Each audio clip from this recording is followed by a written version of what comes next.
Olá, João Pedro, está bom. Minhas amigas e meus amigos, é com muito prazer, com muita honra que hoje aqui estou, pedindo a vossa comparência nestes tempos em que temos que limitar as audiências por razões sanitárias. Pedi para virem assistir à apresentação da minha mandatária. Nos últimos tempos tenho sido muitas vezes questionada por jornalistas, no exercício da sua obrigação, com a questão de quem vai ser o seu mandatário nacional. Ora bem, é mandatária. Habituem-se. E tenho particular gosto e honra, como digo, de ter comigo, como mandatária nacional, a doutora Isabel Soares, uma mulher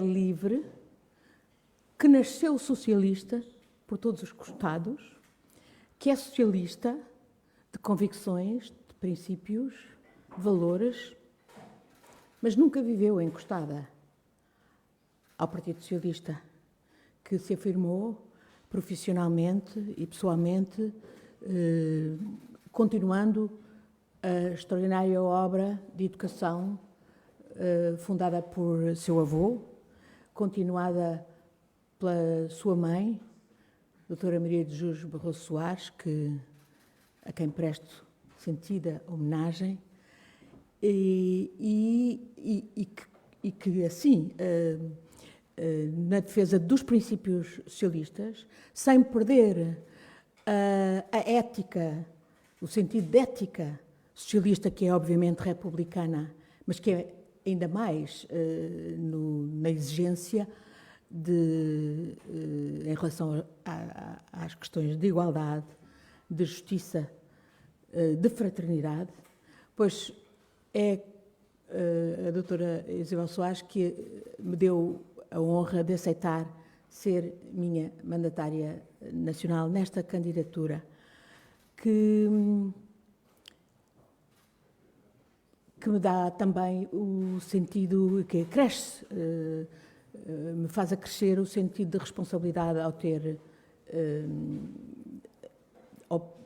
ter decidido avançar com esta candidatura à Presidência da República. Quero, antes de dar a palavra à doutora Isabel Soares,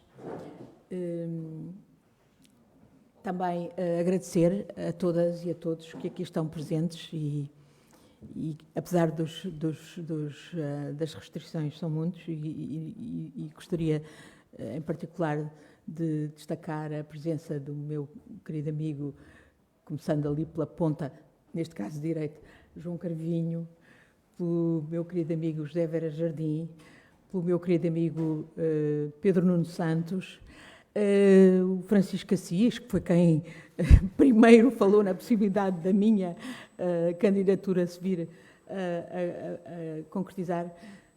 Para mim é também um especial gosto ter comigo a Maria José Mel Antunes, querida amiga, cujo marido tanta importância teve no nosso país, para a construção da democracia. Para mim, as referências fundamentais são, naturalmente, o Dr. Mário Soares e Ernesto Mel Antunes. E Mel Antunes, a família Mel Antunes está muito bem representada na minha candidatura. Não posso referir toda a gente, tenho aqui Fernando Gomes, em representação de sindicalistas da CGTP, tenho o André Silva e a Inês, em representação do PAN, o Rui Tavares, querido amigo, do LIVRE, e a Isabel Mendes Lopes. Enfim, estão aqui muitas e muitas das pessoas que decisivamente contribuíram para me encorajar nesta candidatura e devo dizer que o percurso que já tenho vindo a fazer por todo o país, do norte ao sul, incluindo naturalmente as regiões autónomas, estive no fim de semana passada na Madeira e estarei no próximo fim de semana nos Açores, só me reforçou na convicção de que esta candidatura faz falta, o que nós representamos corresponde ao sentimento do país e, em particular, é dos jovens, desde logo dos jovens socialistas, mas também dos jovens de todos os partidos que me apoiam. Eu tenho também muita honra, naturalmente, de ter o LIVRE e o PAN a apoiar esta candidatura, mas também muitos jovens e muitos cidadãos e cidadãs independentes que não se veem necessariamente representados no espectro partidário, mas que querem ter intervenção cívica e intervenção política e que têm sido muito importantes, portanto, no apoio e nas contribuições para as questões que esta candidatura tem que pôr em cima da mesa, desde já, num salutar debate democrático que finalmente pode desenvolver-se com conhecimento de todos os que estão nesta corrida.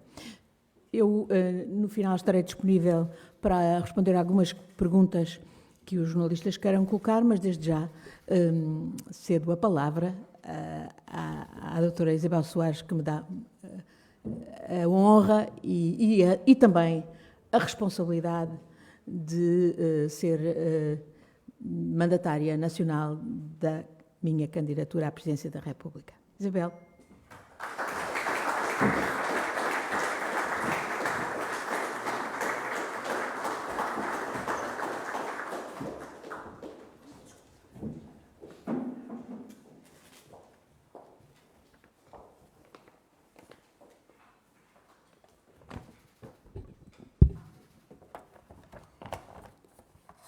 Bom dia a todos. Muito obrigada, Ana. Eu é que agradeço.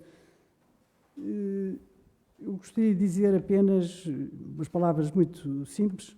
Eu cresci num ambiente familiar em que a política era como que o ar que se respirava e em que a oposição à ditadura fazia parte da nossa vivência cotidiana. Habituei-me desde muito pequena a visitar o meu pai nas cadeias políticas do Aljube e de Caxias e do sentimento de raiva e de impotência que isso deixava em mim. Depois do 25 de Abril, e quando das tentativas de derivas autoritárias, envolvi-me, enquanto militante do PS, nas lutas pela defesa da liberdade e da democracia. Nunca tive qualquer ambição de carreira política, mas sempre fui uma cidadã de esquerda, atenta e empenhada.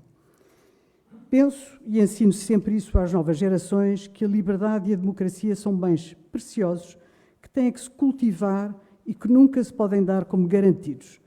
E hoje, mais do que nunca. Vivemos tempos difíceis, assolados por uma pandemia terrível para a qual ninguém estava preparado e que nos trouxe uma crise económica e social devastadora. As imagens a que assistimos todos os dias são altamente inquietantes, dando-nos conta de um desemprego cada vez maior e da solidão imensa dos idosos, dos mais fracos e dos mais desfavorecidos. Por tudo isto, acho que as próximas eleições presidenciais são fundamentais. Assistimos, um pouco por todo o lado, ao crescimento dos movimentos populistas, de extrema-direita, antidemocráticos, xenófobos, racistas, que através das redes sociais e das notícias falsas se vão instalando insidiosamente, aproveitando o desalento e o desespero das pessoas que se sentem cada vez mais desapontadas e excluídas. Já vimos isso noutras épocas e sabemos no que isso deu. Daí a importância de uma candidatura presidencial da área socialista. Apoio Ana Gomes porque é uma mulher frontal, corajosa e de esquerda e porque nos traz uma candidatura de esperança. Enquanto estudante, lutou ativamente contra a ditadura que oprimia o nosso país e, na sua vida profissional, foi uma das mais brilhantes diplomatas da sua geração. Incansável defensora dos direitos humanos, foi uma negociadora exímia que todos nós nos habituámos a admirar e respeitar no processo que levou à independência de Timor. E, nessa altura, teve um papel determinante e mobilizador no nosso país, mas também e, sobretudo, nas instituições internacionais a favor da causa timorense. Deixou a diplomacia pela política ativa, fazendo parte da direção do PS do tempo em que Ferro Rodrigues era secretário-geral e torna-se deputada europeia de 2004 a 2019. No Parlamento Europeu foi uma voz muitas vezes incómoda, denunciando interesses poderosos e alianças estranhas, mesmo no seio da sua própria família política. Os atentados aos direitos humanos foram sempre denunciados por ela, onde quer que existissem. Posicionou-se claramente contra a invasão do Iraque e a imensa mentira que esteve por trás disso.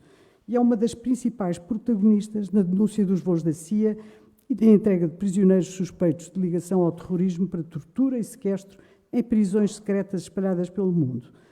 As suas sistemáticas perguntas sobre essa matéria incomodaram muitos governos, incluindo o português de Durão Barroso. A sua luta contra a corrupção e a promiscuidade da política tem sido uma das suas grandes batalhas. Fez parte de todas as comissões de inquérito do Parlamento Europeu sobre os Panama Papers, os LuxLeaks e os Paradise Papers, entre outros, denunciando os paraísos fiscais e as verdadeiras lavandarias em que se tornaram alguns países.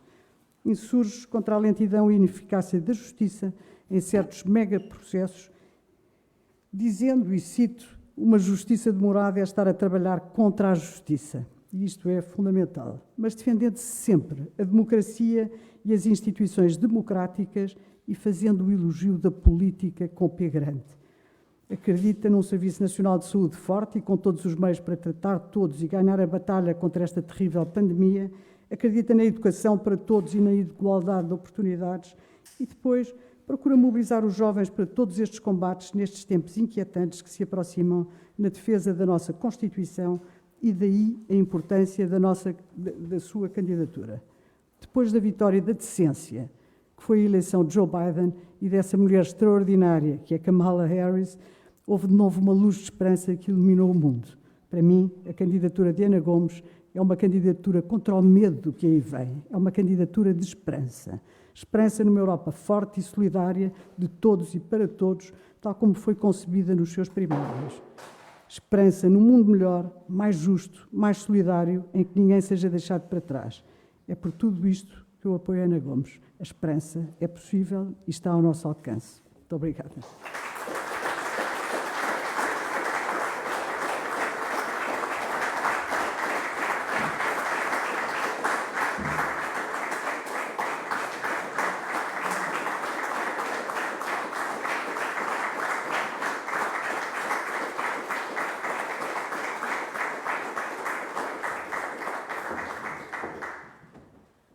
Muito obrigada, Isabel. É uma grande força e, como dizia, uma grande honra, uma grande responsabilidade tê-la como mandatária nacional desta candidatura. E relembrar-nos os tempos difíceis que vivemos, de pandemia, os riscos que a própria democracia implica e os desafios que temos pela frente de mostrar que a solidariedade é, de facto, uma palavra cheia de conteúdo que tem que ter tradução prática. Hoje é 10 de dezembro, é o Dia dos Direitos Humanos, é o dia em que, em 1948, a Assembleia Geral das Nações Unidas aprovou a Declaração Universal dos Direitos Humanos e, portanto, ficou o Dia Internacional dos Direitos Humanos. E eu comecei este dia por ler um apelo das Nações Unidas, hoje presididas pelo socialista português António Guterres, para que este Dia dos Direitos Humanos fosse um dia em que se atentasse na necessidade da recuperação da pandemia que afeta globalmente os cidadãos deste planeta, com particular atenção a contrariar aqueles que querem aproveitar-se da pandemia para pôr em causa os direitos humanos e para garantir que as medidas de recuperação levam em conta os direitos humanos. E eu tenho a certeza que no nosso país, como em muitos outros países, isso põe-nos uma prioridade essencial, que é de dar combate à pobreza. Ainda ontem tive um debate com a professora Fernanda Rodrigues, que integra um grupo de trabalho que o Governo nomeou para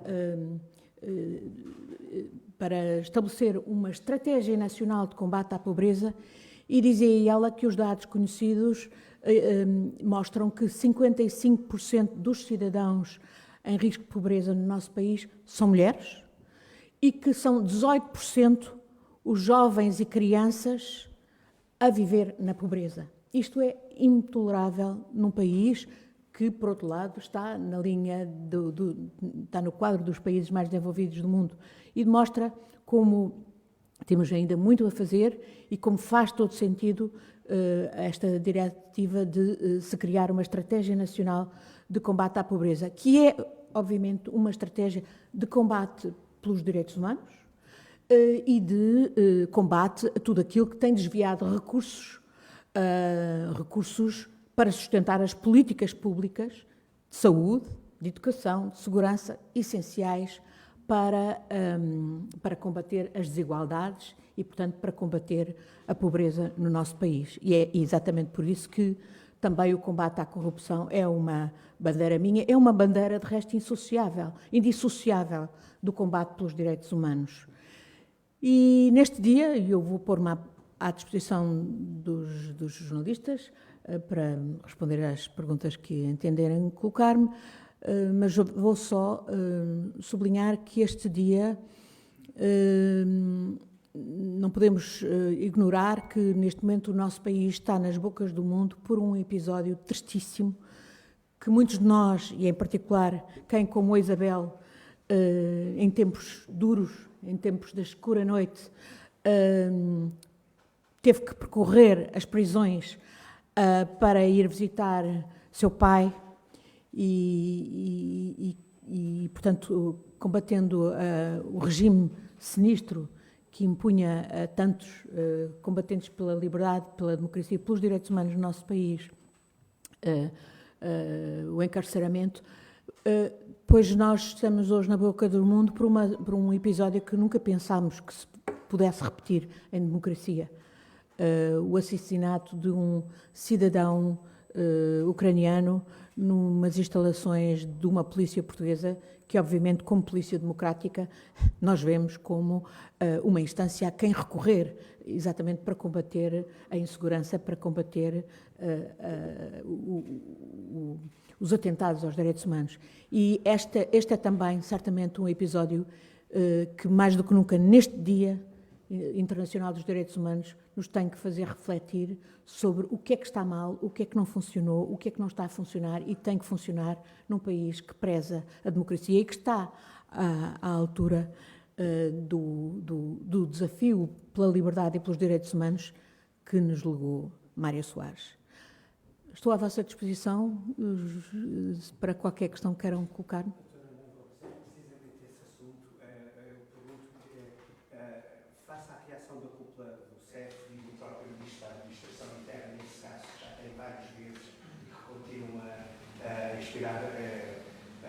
A causar a imagem de Portugal, a degradar a imagem de Portugal internacionalmente. Eu pergunto-lhe se o Ministério da Administração Interna tem condições para continuar no lugar. Essa é uma questão que tem que ser avaliada pelo Sr. Primeiro-Ministro, também pelo Sr. Presidente da República, que não vimos até hoje pronunciar-se sobre este tristíssimo episódio que tanto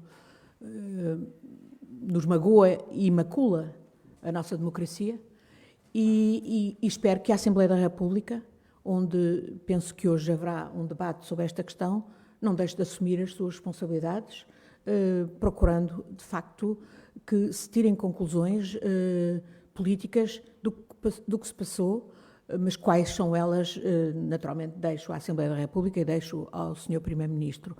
O que me parece indiscutível é que têm que ser tomadas medidas para garantir que uma polícia como o CEF e as outras polícias têm condições de dignidade para exercer as suas funções. E eu, infelizmente, não necessariamente no CEF, eu visitei as instalações do CEF onde isto ocorreu. Eu visitei há uns anos atrás e não me pareceu que elas fossem particularmente inadequadas, talvez exíguas, mas não inadequadas e não condignas. Infelizmente, tenho visitado esquadras da PSP e da GNR, que essas sim são absolutamente indignas de quem quer que seja poder trabalhar nelas. E, sem dúvida, isso não deixa de ter consequências para as polícias em causa. Penso que há aí uma área onde, obviamente, tem que se fazer um investimento, ao mesmo tempo que se faz também um investimento na formação dos quadros dessas polícias, para que efetivamente sejam polícias de proteção e de defesa dos cidadãos num contexto democrático e não sejam infiltradas por pessoas com uma agenda racista, xenófoba ou sem a preparação até psicológica indispensável para poderem cumprir a missão democrática que lhes está confiada. Penso que é também aí que têm que ser tiradas as conclusões. Nós hoje sabemos, não é um processo exclusivamente português, sabemos que a Europol está farta de avisar que boa parte dos perigos contra a democracia vêm hoje de forças da extrema-direita que se infiltraram nas polícias. Portugal também aqui não é exceção, mas Portugal não pode continuar a ignorar este problema e têm que ser tomadas medidas em relação ao CEF e em relação às outras polícias.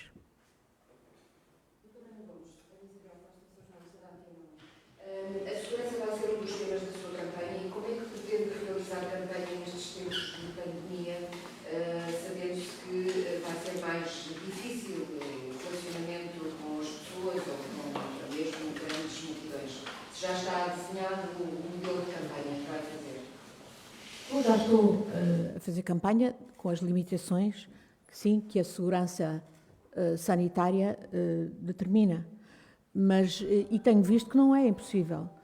Há condicionamentos, eu teria gostado de fazer sessões de esclarecimento por todo o país, não apenas para eu falar, mas para ouvir as pessoas, para ouvir os cidadãos e as cidadãs do nosso país que querem falar, querem participar ativamente.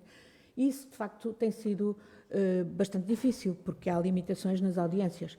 Em compensação, graças aos meios tecnológicos, temos podido fazer algumas dessas sessões por via de webinars e de Zooms, etc. Por um lado, alarga as audiências, por outro lado, não chega necessariamente às pessoas que mais precisariam de ser ouvidas e que gostariam de ser ouvidas, designadamente os grupos mais vulneráveis, de idosos, de pessoas de certas zonas do país, hoje despovoadas e, portanto, em situação de maior vulnerabilidade, até económica, sem capacidade de aceder aos meios tecnológicos que eu própria posso recorrer. Nesse aspecto é um condicionamento. Mas tenho ido ao terreno falar com pessoas, ainda ontem, por exemplo, e anteontem estive de Melgaço a visitar escolas de ensino superior, uma adega que produz extraordinário vinho verde exportado para todo o mundo, com jovens enólogos formados no nosso país e técnicos formados no nosso país, neste caso na UTAD. Estive no Hospital de Santa Luzia, em Viana do Castelo, a ouvir da extraordinária boa experiência que foi, graças à articulação do hospital com o centro de saúde e com as autoridades municipais, pôr em prática, por exemplo, um programa de vacinação que foi eficazmente e exemplarmente cumprido, ou acorrer à emergência Covid, sem esquecer os doentes de outras patologias, demonstrando que, de facto, pode fazer-se bem, mesmo acorrendo-se à emergência. E estive no Porto, ontem, por exemplo, visitando o Hospital Joaquim Urbano, que é hoje um polo de apoio a sem-abrigo da cidade do Porto, patrocinado pela municipalidade, e com um trabalho notável de apoio aos mais vulneráveis, de integração, de reintegração, reinserção social aos mais vulneráveis. Estive também no bairro do Cerco do Porto, onde visitei e falei com elementos da comunidade cigana e fiquei chocada, por exemplo, por eles me terem que receber na rua, porque não têm, apesar de terem uma associação, Vikings, e o Pedro Bacelar de Vasconcelos, que foi-me logo referido por eles como uma referência, sabe bem com essa associação, Vikings, merecia ter umas instalações onde pudesse funcionar, onde o próprio moderador contratado pelo Estado para a integração da sociedade não tem poiso, onde um trabalho extraordinário feito com jovens para garantir que vão às escolas por essa associação pelos vistos não é suficiente para lhes garantir a disponibilização de um espaço onde eles possam funcionar. Portanto, há sem dúvida, muito a fazer, mas há também imensos bons exemplos. E, para mim, uma das conclusões fundamentais é que nós temos uma vitalidade extraordinária no nosso país que resulta do poder local. E, sem dúvida, o poder central não poderia cumprir muitas das necessidades agora de emergência, de acorrer aos mais vulneráveis, de dispensar os apoios que estão e que são previstos e que são anunciados ao nível do poder central, se não fossem a rede capilar do poder local, municípios, juntas de freguesia, conhecendo a realidade no terreno e, portanto, chegando aos que mais necessitam e identificando, portanto, os níveis de necessidade. Nesse aspecto, eu penso nessas visitas, cumprindo as regras de segurança, sem dúvida, tenho retirado informações muito importantes para aquilo que eu quero discutir na campanha e que certamente terá também que basear-se muito no papel dos mídia portugueses, dos órgãos de comunicação social, designadamente com os debates. Relativamente a isso, tem os debates, desculpa Pedro, tem a ver com os debates, tendo em conta que tem sido insultada por parte do outro candidato à presidência, vai aceitar debater com todos de igual modo? Eu sou uma democrata, eu debato com toda a gente, estou preparada para debater com toda a gente, sem dúvida nenhuma. E quero debater com toda a gente, com todos os outros candidatos. Aliás, acho que o debate democrático se faz exatamente da possibilidade de contrapor argumentos e sem entrar pelos caminhos baixos que alguns escolheram. Eu estarei preparada para discutir os argumentos com quem quer que seja. Desculpe, só insistir nesta questão de direitos humanos. Eu queria perguntar se for Presidente da República e acontecer um caso semelhante a este que ocorreu no aeroporto de Lisboa com o cidadão ucraniano, como é que vai agir em relação ao caso desse tipo? Eu quero ser Presidente da República porque acho que posso fazer a diferença. E acho que posso fazer a diferença, olha, não eximindo a pronunciar-me sobre coisas realmente importantes. Acho que quem é Presidente da República tem que selecionar aquilo em que intervém, aquilo sobre que fala, aquilo para o qual vai chamar a atenção, que põe, em que chama a atenção dos outros órgãos de soberania, com lealdade, com franqueza, pela via privada ou pela via pública, mas também para que convoca o conjunto dos cidadãos e cidadãs para debater, para exigir. E, nesse sentido, esta questão, para mim, era da maior. Este gravíssimo episódio é exatamente, como eu já disse, um daqueles que nunca poderia não ter sido abordado pelo Presidente da República. Era uma questão de intervenção pedagógica no conjunto da sociedade portuguesa, para a sociedade portuguesa no seu conjunto e naturalmente também para a própria responsabilização dos órgãos mais relevantes para encontrar as medidas para que uma tal situação não se volte a repetir. Infelizmente, há muitas outras questões sobre as quais eu não vejo tomada de posição do Sr. Presidente da República. Por exemplo, hoje vai ser discutido na Assembleia da República uma questão que eu penso que é da maior relevância no momento em que, mais do que nunca, é necessário reunir todos os recursos do Estado para acorrer às necessidades dos cidadãos, de emergência, das medidas de emergência de apoio aos que estão em maior vulnerabilidade, em maior precariedade, em risco de pobreza, no desemprego, em risco de fechar as portas, por exemplo, o setor da restauração e da hotelaria, como sabemos, e outros setores das pequenas e microempresas, não obstante outros setores continuarem pujantes.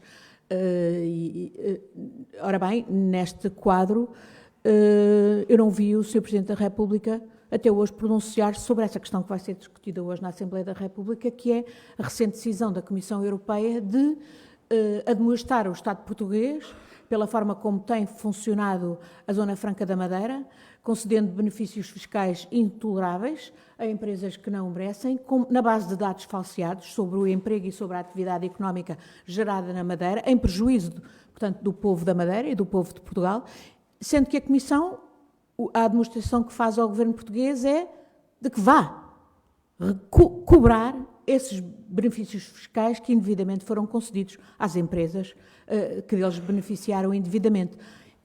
Para mim, esta é uma questão de absoluta prioridade em que eu espero ver o Governo, hoje, na Assembleia da República, apresentar um plano de ação.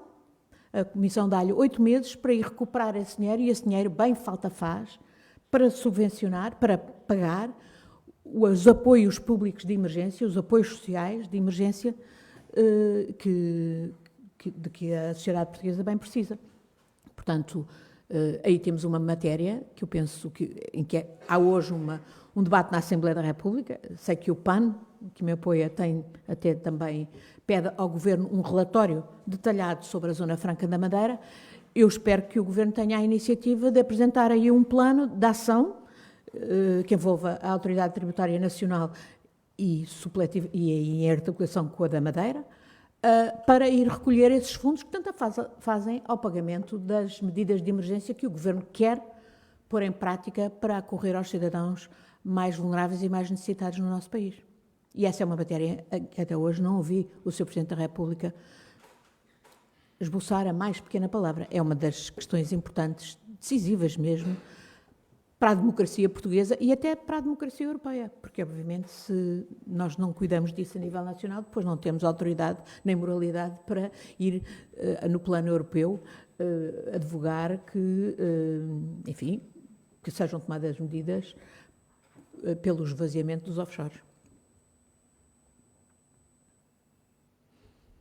Se não há mais perguntas, agradeço a todas e a todos a vossa presença. Muito obrigada. E, Isabel, dá-me grande força o seu ter aceitado ser minha mandatária nacional. Muito obrigada.